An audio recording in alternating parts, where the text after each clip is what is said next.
Hi, my name is Vanessa Wise, and I'm going to be doing my speech, my narrative speech. This topic actually is a true event. I had a very dear friend of mine of 8 years pass away of cancer. She was very young, only about 6.5 months older than I was. And we were laying down on a trampoline, and we were talking about the cosmos, the universe, and we just got into this crazy long conversation about if we were, let's just pretend, let's just say that we were just some random accident and there's no higher power, honestly, and makes the most sense to me to think that anyway. But if this is not your train of thought, just try and bear with me and try to think this way. If we progress over millions and millions of years, first from single cells through mutations and adaptations and some kind of natural selection process, then we're here to stay until there's either some cosmic event like they killed off the dinosaurs or genocide or nuclear destruction. So if this is the truth and we're an accident, we're a product of our environment, this train of thought leads us to believe that once our cells die and the brain shuts down, then we cease to exist. The essence of life is gone. There's no higher power to come scoop up your consciousness, which the cells were projecting for you to take it away. We're all made from Earth, and Earth will benefit from us decaying, and then another baby will be born, many babies will be born, and life will continue to go on. You'll be missed for a little while, but in the grand scheme of things, what does your death mean to the world? So if you think about what is the ultimate goal of the individual? Well, it's for that individual to figure out for themselves. But what about as a civilization? Is there something that we are working towards? Is this American dream really producing any long-lasting impact on the world?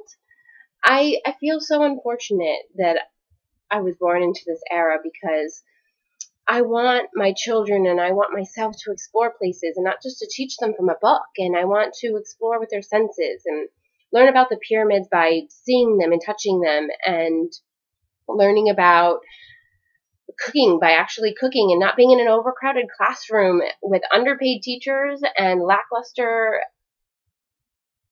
frame of mind, just a monotonous thing that they do every day. And I want them to see the beauty, leaving behind all this social divide and class warfare and murderers and rapists and greed is everywhere you turn. Be careful. Oh no, don't do this.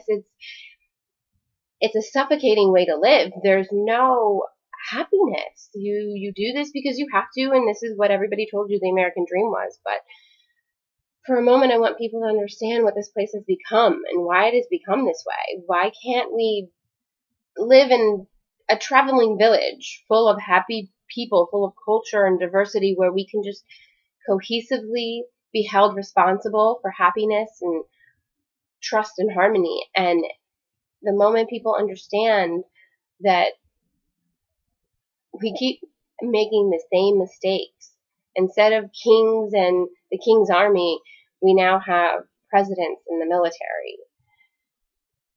Everything is monetary wealth or individual gain, what's the best for me mentality.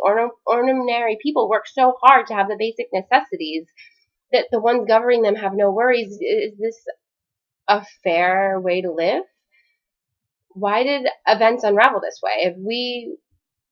If we started out differently, if we started out protecting each other and working together, would we have evolved? Would it always have come back to greed and the not one for all, but all for one? Doing what is necessary by those who are able to achieve the maximum happiness and for the greatest number just makes the most sense. Like, how can you argue anything but that? But because we hate because of religion, and we hate because of race, and we hate because of money, I don't understand what entitles anybody to tell somebody they love the wrong God or they love the wrong person. We as a civilization, we are our own downfall. There is no supernatural being coming down and setting upon us Armageddon. We are our own Armageddon.